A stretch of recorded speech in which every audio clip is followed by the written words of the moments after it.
Okay, so next, after learning to analyze industry and company, now next topic is equity valuation concepts and techniques. That how can you perform valuation of an equity, or what are the different techniques that you can use to perform it. So before we go into discussing the techniques or concepts, let's first understand the key concept of valuation. That what is our value and how do you calculate value of any asset. So for any asset, value is generally the benefit that you are getting out of that asset. So whatever your benefit you are getting, you will calculate the benefit and that will become the value. Now the question is that how do you calculate that benefit? So if you buy an asset, you will have a benefit this year, then next year, then after that, and so on. So that means you will have the benefit throughout the life of that asset, or benefits will flow throughout the life of that asset. So what you do then is that you forecast all those benefits. That what will be the benefit that you will have in future, in first year, second year, third, fourth, fifth, and so on throughout the life. So you will forecast all the benefits that you have throughout the life of the asset, and then you calculate their present value by discount all those benefits to present, and that present value of those benefits is known as the value of that asset. So this is how you calculate value of any asset, that you forecast future benefits and then you calculate the present value, that becomes value. Now there can be different methods. This benefit can be taken as FCFF, that will become free cash flow to firm valuation using this cash flow discounting model, discounted cash flow model, or you can use this as FCFE, or you can use this as a dividend, or you can use it as any other kind of income. So their benefit can be of different types, but anyhow, whatever the benefit is, you will forecast it, you will calculate present value using discount rate. That is your value. This value can be different for different investor. So for you, maybe benefit is more, for another investor, maybe benefit is less. So value can differ from investor to investor. It will depend on the assumptions, it will depend on the characteristics, it will depend on the discount rate. That is value. Now another concept is of price. Price and value can be same or can be different. What is price? Price is that price or that value at which an asset will be sold or purchased in the market. So the price is driven, or it is the value at which asset is bought or sold in the market. So it depends on value, and it also depends on demand and supply, that how many buyers are there and how many sellers are there. So price can be different from value. So if price is higher than value, that means asset is expensive. And if asset is expensive, this is known as over value. So if price is higher than value, it is known as over value. That means you should not buy it, it is expensive and you should sell it. If price is equal to value, it is known as fairly valued. And if price is less than value, it is known as undervalued. That means you should buy it. Any confusion so far? And when we say value, we are talking about intrinsic value. Intrinsic value means the real value of that particular asset. Any confusion so far? So that means, how do you value? Why do you need valuation? You need valuation to be able to take decision of buying or selling or whatever. And how do you calculate value? One of the ways of calculating values is that you forecast future benefit and take its present value, and that will become your valuation. Right? Any confusion so far? Okay. So when I say future benefit, in that future benefit, I said that I can either take free cash flows or I can take any other kind of income or benefit. So if I forecast future cash flows and discount those to present, that method is known as discounted cash flow model, in which you are discounting back future cash flows to present. If I take dividend and discount dividend to present, that is known as dividend discount model. There can be another way as well. And what is this? To measure the value. This is known as discounted cash flow model, or income based model, in which you are forecasting some kind of income and discounting it back to present. Now before we go into that other type, let's discuss one key important thing as well. So let's say that you are forecasting future cash flows. Now asset may have life of 100 year, 200 year, 1000 year, 2000 year. So would you forecast all of those 100, 200 years? You cannot possibly do that. So what you do is you make forecast for a specific time period, let's say 5 years, and at the end of 5 years you calculate a simple value that will capture all rest of the cash flows. Any cash flow happening from 6 and onward would be captured in this value, and this value is known as terminal value. So what you do is you forecast it till 5th year or 6th or 10th or whatever year, and after that you calculate the terminal value at the end of that year that will capture all the rest of the cash flow. How do you get the terminal value? Formula for terminal value is next year's free cash flow. So let's say if I am using FCFF, it will be FCFF into 1 plus G, that is next year's free cash flow to firm, divided by R minus G. This is your terminal value formula. Any confusion? If it is dividend, D1 divided by R minus G. Any confusion so far? Okay, so this would assume that after this period, this particular cash flow will continue to grow at a specific rate, and if it continues to grow at a specific rate, present value of all those cash flows would be this terminal value.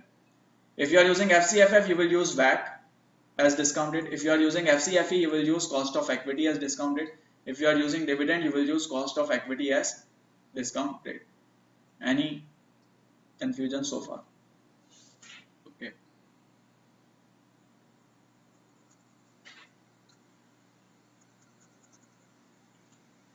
Now let's say I tell you that a company is giving dividend, and I tell you that it will always continue to give dividend, and the dividend will continue to grow at a constant rate always. That means you do not even need to forecast for 5 years, because I know from today onward it will grow at a constant rate. And when I know it will grow at a constant rate, I can just use the formula D1 divided by R minus G. This will give me the present value as of today. I do not need to even forecast 4 year, 5 year or whatever. That is known as Gordon growth model, in which you assume that dividend will continue to grow at a constant rate, and so your price will be equal to D1 divided by R minus G. Any problem so far? Okay, so that means you evaluate by forecasting future benefit. That can be FCFF, that can be FCFE, that can be dividend. If you have different for different years, you will forecast, and at the end of time horizon you will calculate a terminal value using this formula. Otherwise, if you know that it will continue to grow from today at the same rate, you use Gordon growth model and just get the price. Any problem so far? Okay, so there can be another type of valuation. So instead of using FCFF, FCFE or DDM, just for your information, we can also use another method which is known as residual income method, in which we take residual income as the future cash flow. This will come in later in level 2 and all, but for now just to give you an idea, residual income method. So residual income, what we do is, instead of forecasting these cash flows, we forecast residual income. What is residual income? Residual income is ROE minus cost of equity multiplied by book value. So we can forecast all these residual incomes, we can discount them back to present, take their present value, and we can take present value of all residual incomes and add it to current book value. That will become the value of the company as per residual income method. Any confusion so far? So all these models that we have so far discussed, these two models, these are known as income based valuation model, in which you are forecasting some kind of income and taking its present value, and that becomes the value. There is another type of model. There are another type of models which is known as multiplier models or relative valuation models. So this is first category A, let's say. Then you have others as well, let's say, which are multiplier models or relative valuation. Any confusion in income based so far? Okay, so in multiplier model, what you do is you say that, okay, this is a stock A, this is stock B. You say that A is similar to B, so A should be trading at the same similar price as B. So you find out that B has, for example, EPS of $10 and B has a price of $200. That means for B, investors are paying a price of $20 per dollar of earning. For $1 of EPS, investor is paying a price of $20. So you say that these two are similar. So for A as well, investor should pay the same multiple or same price. So A has EPS of, for example, $5. So its price should be 20 into 5, $100. This is known as multiplier valuation, in which you took a multiplier and you applied that multiplier on the subject company. This multiplier can be price to earnings, this can be price to sales, this can be price to book value, it can be EV to EBITDA, or it can be any other multiple. There are various multiples. You can find that out. You can find out a multiple that should be the justified multiple for this company, and then you can multiply it with the respective fundamental value and calculate the price. Most used one is PE. Any confusion so far? So that means for multiplier model you need two steps. First you need to find out the appropriate multiple, and second you simply need to multiply that appropriate multiple with the fundamental value of A to get the price. So now first step is to finding out the appropriate multiple. How do you find out appropriate multiple? There can be multiple ways. So either you can find out a competitor's multiple and take it as the justified multiple, or you can find out the multiple of the industry and take it as justified, or you can find out the historical multiple of company itself and take it as justified. So based on your analysis and your judgment, you will decide what should the appropriate multiple be. There can be numerous ways for that. But once you have the multiple, you just multiply it with fundamental and you get the value. This is known as multiplier based model, or this is also known as relative valuation, because you are valuing in relation to some other reference point or benchmark. Any confusion? Okay. Then comes your asset based valuation. What is asset based valuation? You take the value of assets, you take the value of liabilities, you take that difference, and that will become your value of equity. You take market value of asset and market value of liability. What can be the challenges? Challenges are that market value of asset is difficult to be determined, because on balance sheet you have it on book value. Another challenge can be that you may end up taking some assets which do not have value. So for example, a company may have huge amount of intangible. Now those intangibles are there on the balance sheet, but when you go to sell them, maybe you are not able to sell them. So in that case, this method would be inappropriate again.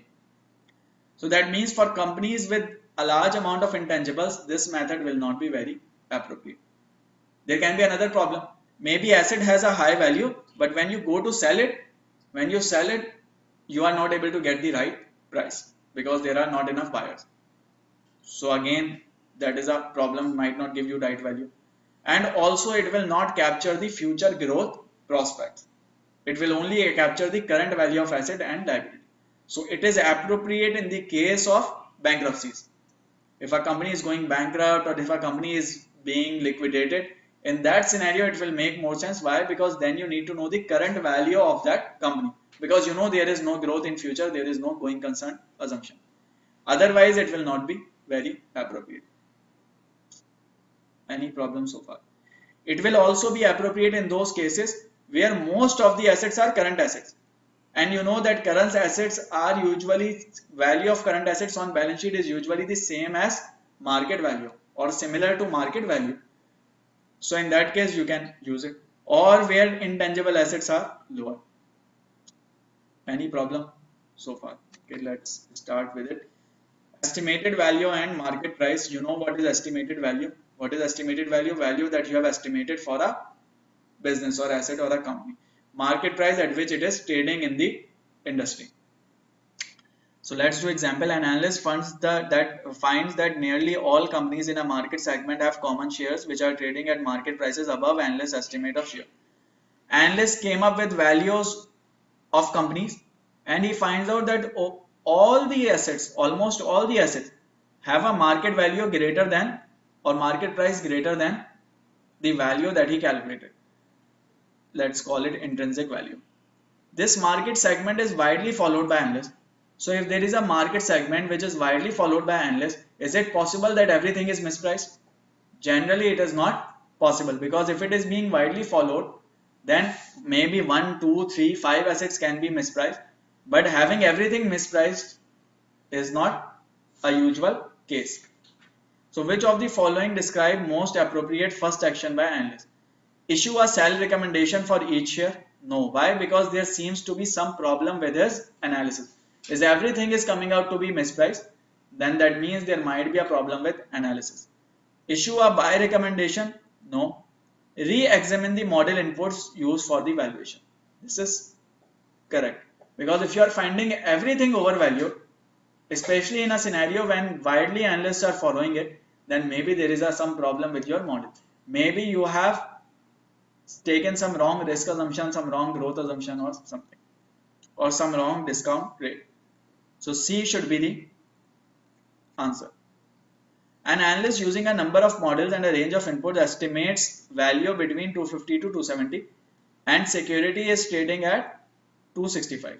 He thinks that fair value is between 250 and 270 and value in the market is also 265, which is within this range. So is it overvalued, undervalued or fair value? It is fair value. C should be your answer. So C and C.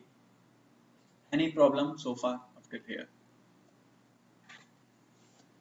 Okay, so major categories we have done this. So present value models, which we called income based models or discounted cash flow models, include dividend discount model, include free cash flow to equity model or free cash flow to firm model, include Gordon growth model and two-stage dividend model. You all already know what is Gordon growth model. Two-stage dividend discount model is the one in which I assume that first dividend will, let's say, grow at 10% for particular number of years, then it will grow at 5%. So I have divided it into two stages. This is known as two-stage dividend discount model. If I divide it into three stages, it will be called three-stage dividend discount model. Otherwise, if I just take one stage, I say that there are no stages, it will continue to grow at a single rate, that is Gordon growth model or constant growth model. Any confusion so far? Multiplier models we already discussed based on market multiples, that is examples are PE, PS, EV. Multiples. What is EV or enterprise value? It is total market value minus cash minus short-term investment. And what is total market value? It is common equity market value, preferred equity market value and liabilities market value. That is total value of the firm. And when we say total value of the firm, we mean equity plus debt. So this is the total market. This tells you the total market value. Remember this formula. This is important. Asset based valuation, simply asset minus liabilities minus preferred shares would give you common shares value. Any problem so far? Based on a company's EPS of 1.35, an analyst estimate intrinsic value to be 16.6. What type of model is the analyst most likely be using? So what will be the answer? He took the EPS and based on the EPS simply he calculated the price. That means he multiplied EPS with a certain multiple and you got the price. So what would have he used? He would have probably used a certain P. He would have multiplied PE with 1.35 and got the price. So he used multiplier model. Any confusion in this question? Okay, present value models focuses on expected dividends rather than capacity. So okay, so when we say present value model, we discussed you can forecast future benefit and take the present value. One way is that you forecast dividend and you calculate the present value, and that is known as dividend discount model. Another way is that you forecast free cash flow to equity and take the present value, and that becomes your value. So this free cash flow to equity represents capacity to pay dividends. This dividend represents actual dividend. Why is it capacity to pay? Because free cash flow to equity is the cash flow available for equity holder. Now dividend can be paid from this or cannot be paid from this. So this will reflect capacity to pay dividend. This wouldn't reflect actual dividend payment. This would reflect capacity to pay dividend. So remember this word. So FCFE model will focus on, so dividend discount model will focus on expected dividend, and FCFE model will focus on capacity to pay dividends. Dividend discount model will focus on actual dividend, and FCFE model will focus on capacity to pay dividend. What is terminal value? You already know this. This is expected value or selling price at the end of investment horizon. Let's do this example. So you have annual dividends for next 3 years forecasted at 2, 2.1 and 2.2. So that means first year 2, second year 2.1 and third year 2.2. Required rate of return is 10%. What is the value? So what is the value? Value is the present value of all future benefit. So that means first year discounted, second year discounted, third year discounted. But then you have fourth, fifth, sixth and so on. So that means you need to discount those back as well. So that means for those all years you need some terminal value at the end of third year. They have told you stock price is expected to be $20 at the end of 3 years. That means they have given you that terminal value. Clear? So what you do is you discount these all back to present, and that will be your value. So how do you discount this back? Discount this back by using future value divided by 1 plus R. So 2 divided by 1.1 plus 2.1 divided by 1.1 square plus 2.2 plus 20 divided by 1.1 cube, and this gives you your value, whatever the answer is. Is it clear or any confusion? So in your exam you do not need to use this formula. You will do it using cash flow register like we did for calculation of NPV. So same method will be used to calculate present value. That is, you will input these cash flows 2, 2.1 and 23 in your calculator and calculate NPV with, and that will be your present value of all these cash flows. Any problem so far? That is dividend discount model. So you can have 2 stage, you can have 3 stage, you can have 1 stage, you can have some like this or whatever. The idea is calculate present value of all future cash flows. If you do not have terminal year, calculate it using Gordon growth formula. Then FCFE model. How do you calculate FCFE? Again, something from FRA. In FRA we discussed a formula that used to be cash flow from operation minus capex plus net borrowing. This is your free cash flow to equity.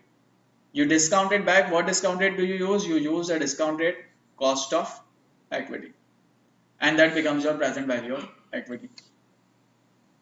This focuses on capacity to pay dividends rather than actual dividend.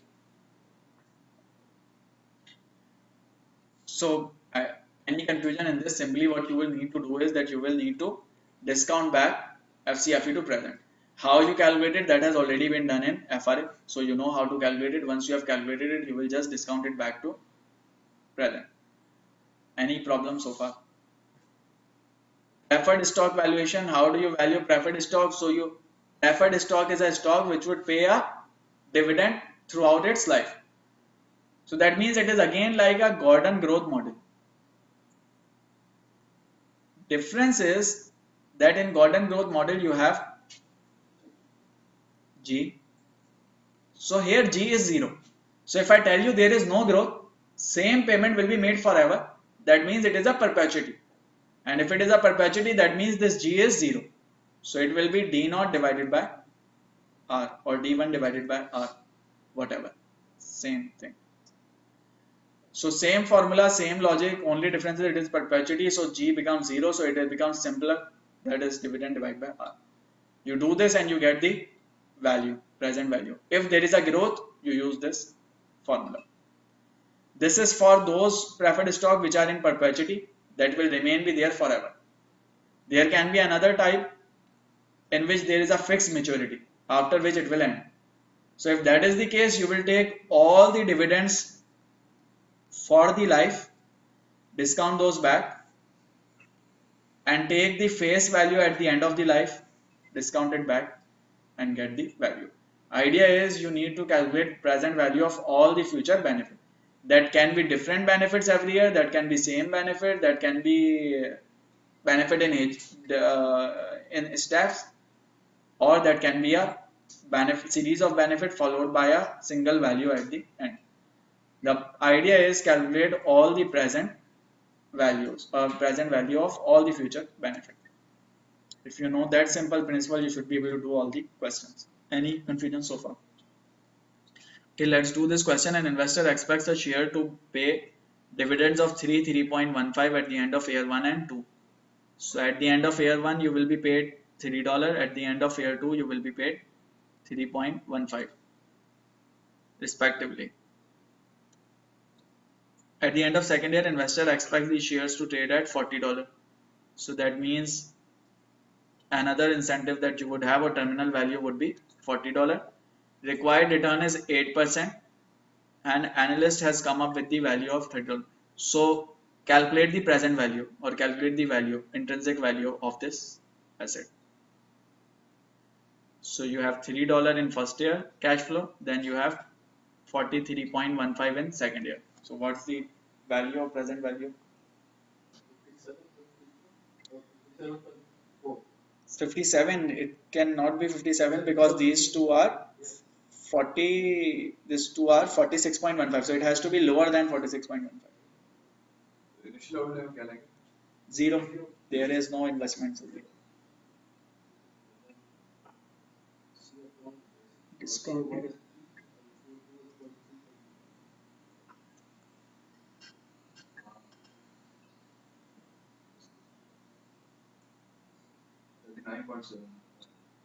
$39 point.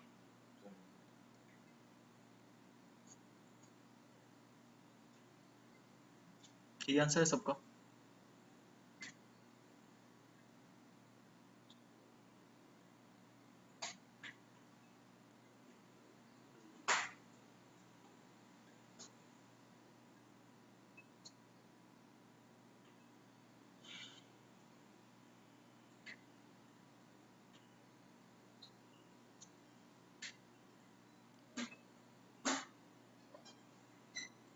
Everyone is getting same answer.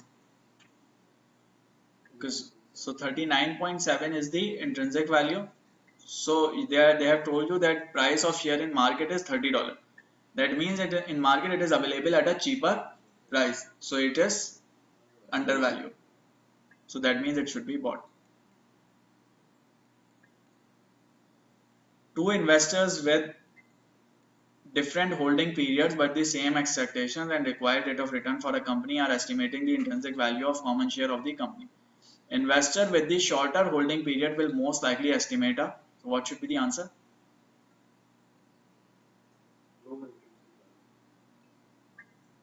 Anyone else?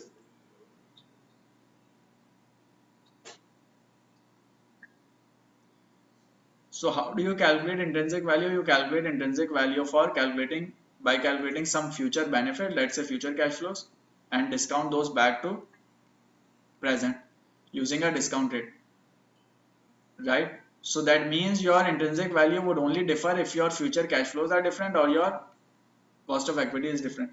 No matter if I am planning this investment for 5 year or 10 year or 2 months or whatever, When I calculate intrinsic value, my intrinsic value would account for all the future cash flows. So in my intrinsic value calculation, it wouldn't matter, time period wouldn't matter for me. Why? Because I will be calculating the value based on all the future benefits discounted to present. Until and unless my discount rate is different or my future benefit calculation estimate is different, value will remain be the same. So intrinsic value for any investor, no matter for what period he is planning to invest, would be the same. So they both, if they have same expectation means that future cash flows are same and they have same required rate of return. That means that required rate of return is also, discount rate is also same. If these two are same, then intrinsic value should be same, because their forecast wouldn't depend on their time period, investment time period. Their forecast would include all the future cash flows throughout the life of the asset. Clear? So this should be same, similar intrinsic value. C should be the correct answer. So B and C. So another example, estimate the intrinsic value of this preferred share.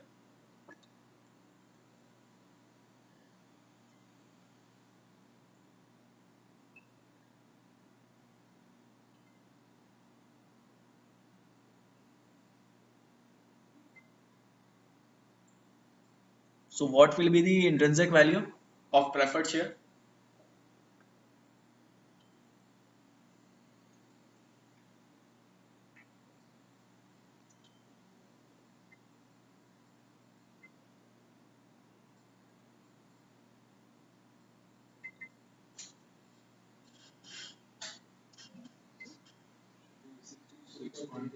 Sorry, 6?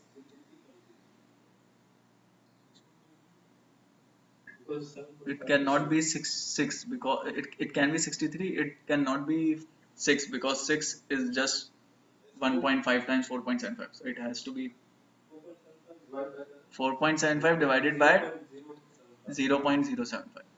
So it should be payment divided by R. That is 4.75 divided by 0.075. So we did this because there is no growth. It is a constant dividend. Had the dividend being growing at a constant rate, we would have used Gordon growth model, that is D1 divided by R minus G. Explain whether the intrinsic value of the issue would be higher or lower if the issue were callable. If it is callable, that means company has an additional option. And when company has an additional option, it should have a lower value for the investor. So it should be lower. Intrinsic value would be lower. Why? Because then company has an additional option. So the value then would be value of straight equity minus call option value. That would be the value of callable preferred share. If it is a puttable preferred share, then value will be higher. Why? Because then investor has an additional option. So value for investor will be higher. So whatever the value is, you minus the callable value. Exactly. So how we do it is that there is a straight asset, let's say straight bond or straight preferred share or whatever. A callable asset would have price of straight asset minus call option value, because this is the value for the issuer, not for the investor. Investor is bearing this value, so for investor callable asset would have a lower value, and for puttable it is straight means without any option, put or call, plus put option value. So this will come in later in fixed income, so remember it from now. So this can be applied to bond, this can be applied to share, this can be applied to conversion option or anything related to that. So you just need to add or subtract option. If there is an option for investor, you add it. If there is an option for issuer, you subtract its value. Moving on, Gordon growth model, again something we have discussed. We have discussed this formula earlier as well. That is, sustainable growth rate is calculated using formula that is named as retention rate multiplied by ROE. We know what is retention rate. Retention rate is 1 minus payout ratio. So if you are paying out 40% of your earnings as dividends, 40% of earnings are being paid out as dividends, then retention would be 60%, and you multiply it by ROE, you get sustainable growth rate. What analyst can do is maybe he can find out last 5 years of trend and take average sustainable growth rate. He can find out the predictive or future possible retention ratios and ROE and calculate G based on that and so on.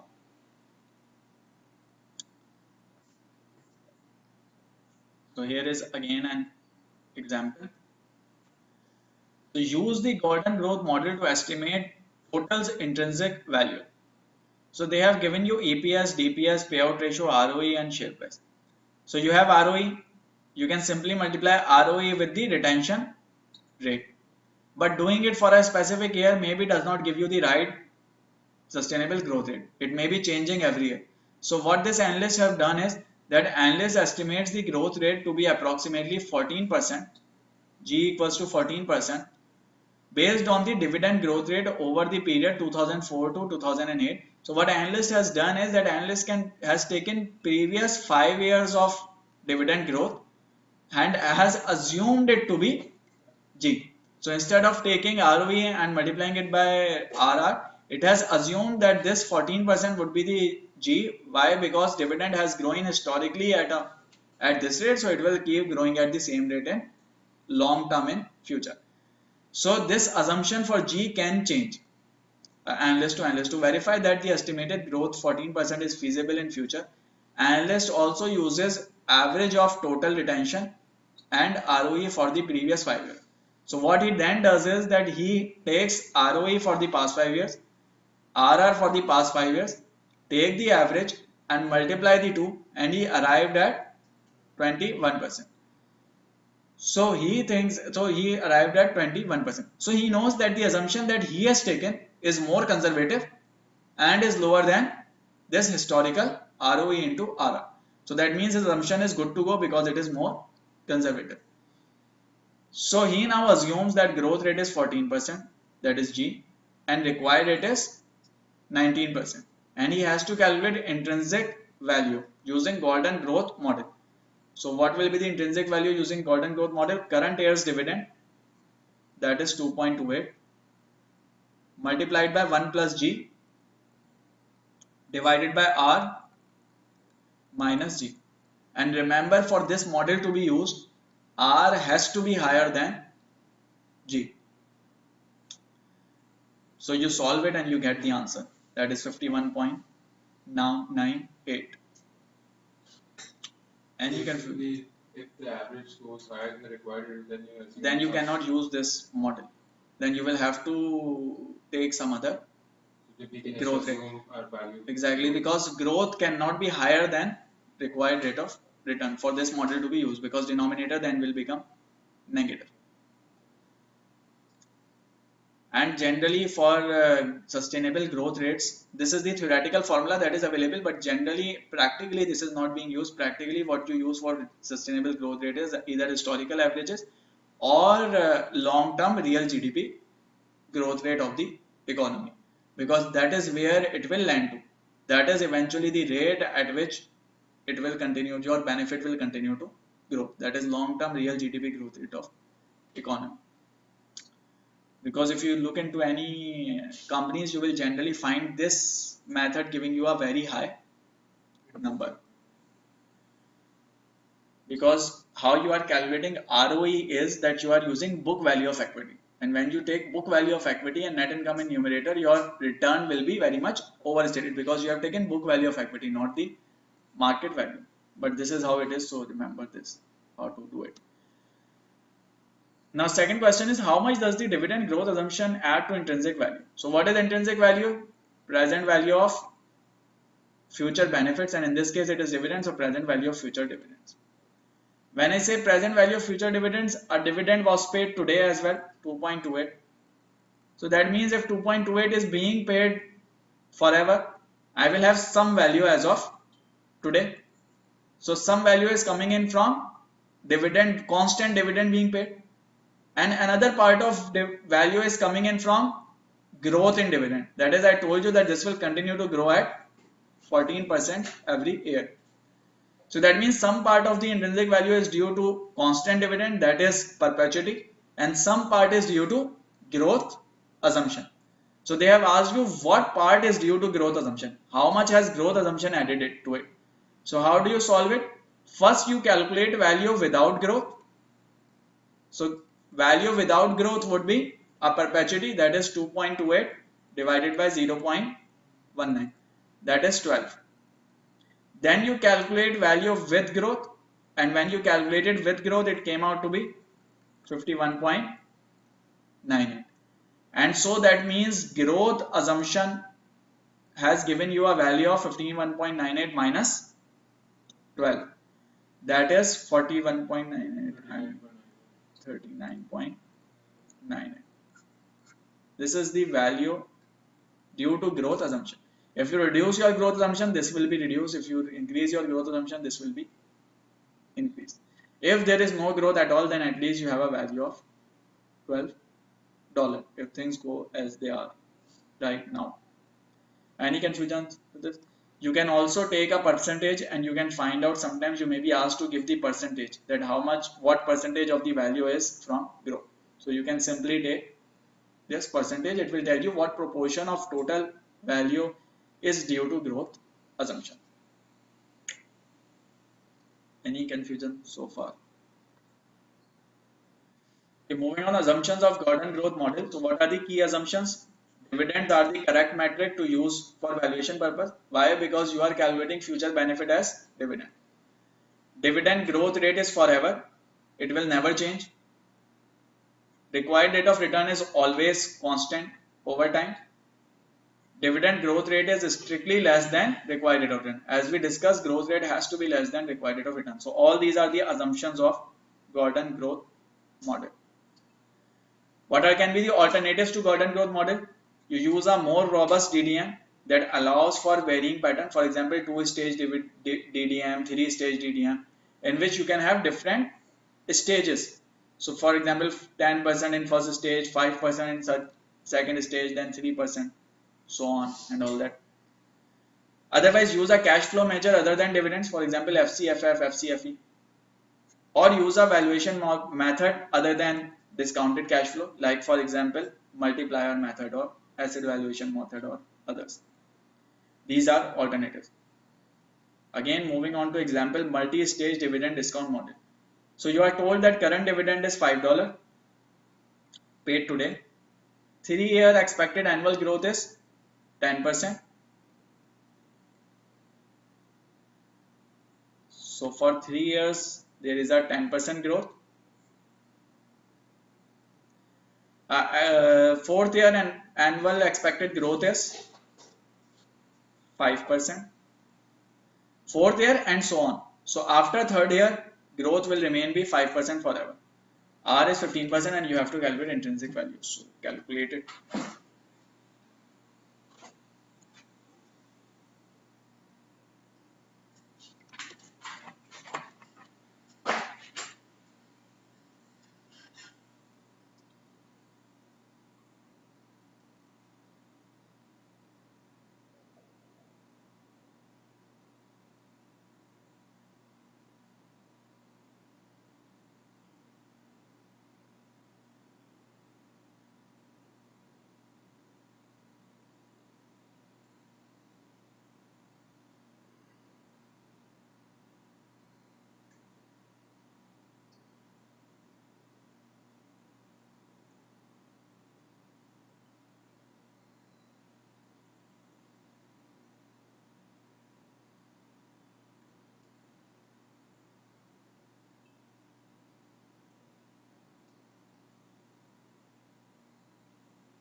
answer rather.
$160.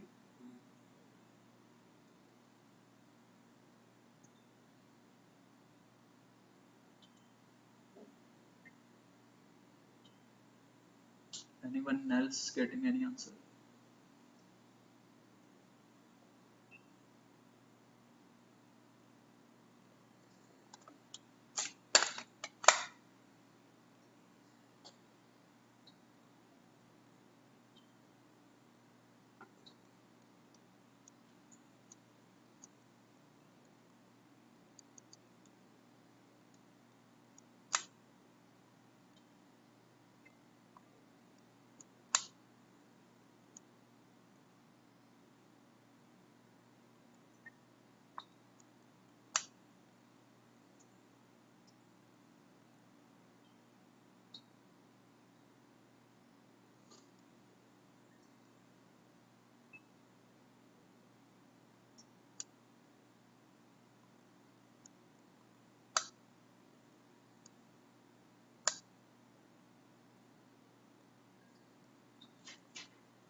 $59.68.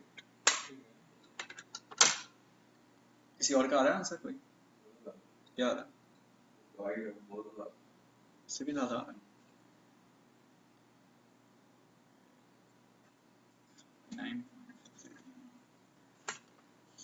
So how you do it is you make a timeline. This is 0, 1, 2, 2, 3 and 4 and onwards. So first year your dividend is paid $5. Next year what will be the dividend? 5 into 1.1, 5.5, right? So today's dividend doesn't matter. Why? Because it has already been paid. So you ignore it. This wouldn't account for value. Value is only present value of future benefit. So this is next year 5.5. After that second year it will be 5.5 into 1.1, 6.05. Then third year again 6.05 multiplied by 1.1, 10% growth, 6.655. Now you know after third year, in fourth year and so it will remain the constant 5%. That means fourth year dividend and all the dividends after that can be captured in terminal value here. Why? Because after third year growth will remain be 5%. So how do you get terminal value? 6.655 multiplied by 1 plus g, 1.05 divided by r minus g, that is 0.15 minus 0.05. And when you do this, your terminal value comes out to be 69.8775. 5. So that means your cash flows are in first year you have 5.5, in second year you have 6.05, in third year you have 69.878 plus 6.655, that is 76.5325. You have these cash flows, you plug them in your calculator, in cash flow register you calculate NPV and this should give you your value. 6.5 वाले third year में मैंने perpetuity वाला formula लगाया क्यों perpetuity नहीं होती ना, मैं परपेचुटी तो ग्रोथ नहीं होती, perpetuity assumes that it will remain be 6.655 always, it wouldn't remain be 6.655 always. तो इसमें ये ब्रैकेट नहीं दिया हुआ है कितने इयर्स के लिए फायदा है Sorry, इसमें लिखा हुआ नहीं है कि कितना साल तक वो expected annual growth from fourth year. So from fourth year means from fourth year and onward it will be 5%. Perpetuity का मतलब होता है कि growth 0% है. Here they have told you it is 5% growth. So you use Gordon growth model to calculate the value at the end of third year. So fourth year dividend and onward dividend can be captured in a value at the end of third year by using Gordon growth model. So any problem so far? So answer should be $59.68. So it's not that So you plug it in your calculator in cash flow register, calculate NPV and that will be your answer. Any problem with this so far? CFO is zero नहीं CFO is 0 because at year 0 there is 0 investment. So CF1 is 5.5, CF2 is 6.05, C3 shouldn't take more than a minute or so in your calculator because you have to be fast with calculator. So what you do is you start with 5, you 5 multiply by 1.1, 5.5 you store it in 1, then you multiply 5 that number by 1.1, you store it in 2, then you multiply that one number with 1.1, you store it in 3, and then you multiply it by 1.05 and divide it by 0.1 and you store it in 4. So you have all 4 numbers stored. You go to cash flow register, clear memory, go to CF1, recall 1, paste in C01, recall 2, paste in C02, recall 3 plus recall 4 and enter in C03, press NPV, put in higher interest rate as 15, compute 59.6. So if you are good with calculator, it should only take 45 seconds or so to do the question.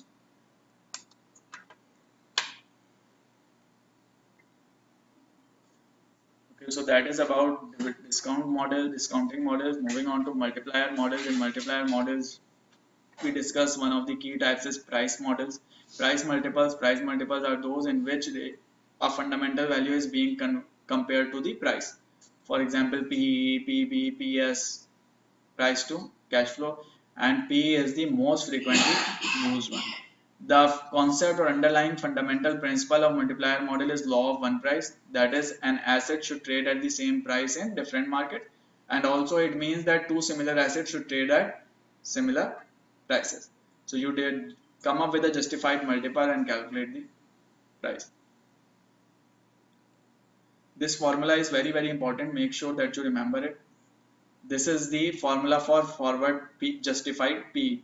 So when we say justified P, we can have two types of PE, PB, PS. So we can have two types of multiples, trailing multiples and forward multiples. These are trailing are also called as lagging and forward are also called as leading. So when I say, for example, PE, price is the current price as of today. Earnings can be EPS of last year or it can be EPS of next year. If I am taking EPS of next year, it will be known as forward. If I am taking EPS of last 12 months or previous period, it will be known as lagging or trailing. So you can calculate forward or leading, or you can calculate trailing or lagging. Generally for an valuation purposes, you use forward multiples because you are more interested in what will happen than what has happened. Future multiple can be different from past. So you generally focus on forward multiples or leading multiples. Any confusion so far? So how do you calculate justified multiple? One of the ways is using this formula. Remember this formula again, telling you, very important. So forward justified PE is payout ratio divided by R minus G. This is payout ratio. By payout ratio we mean dividend divided by earning. And justified PE lagging justified PE formula would be payout ratio into 1 plus G divided by R minus G. Remember the difference.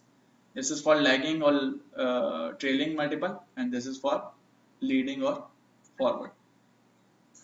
This formula is important here and will be used in level 2 again. So make sure that you remember it and make sure the difference in these two formulas.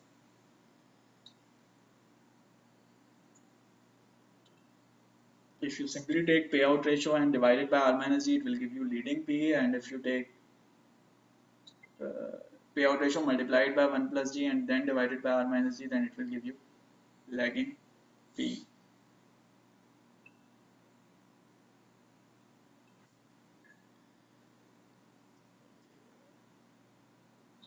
So if you have these figures, you should be able to calculate it. Shouldn't be a problem. And once you have the PE, then you can multiply it by earnings to get the value. Shouldn't be a problem. Enterprise value, we have already discussed what is EV. We have discussed that EV, it is total market value minus cash minus short-term investments.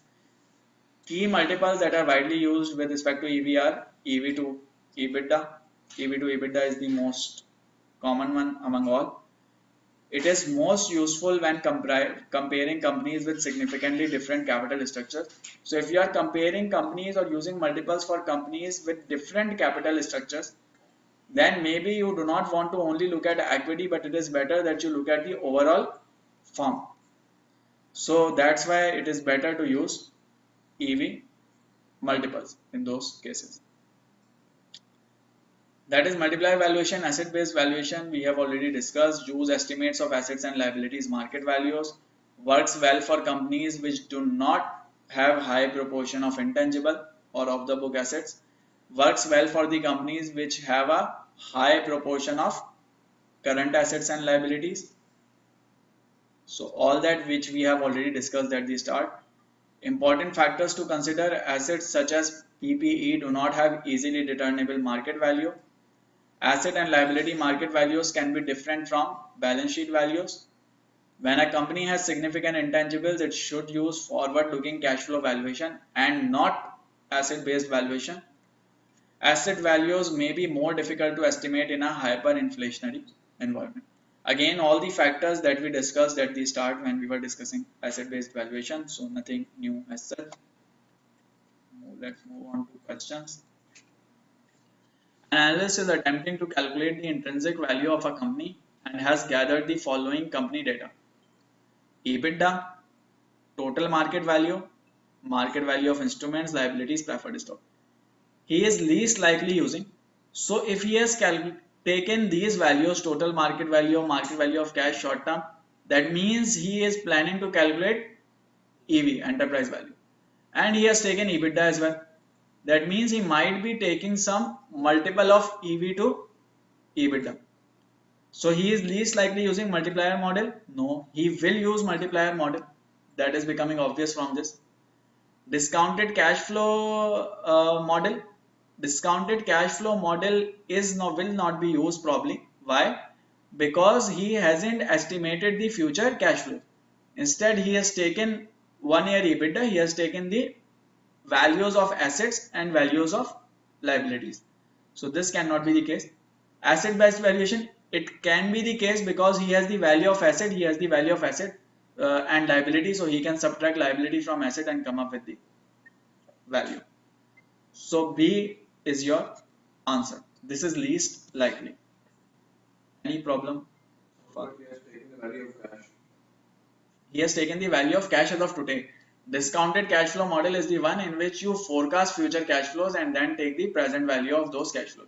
He hasn't forecasted any future cash flow. Today's cash is an asset.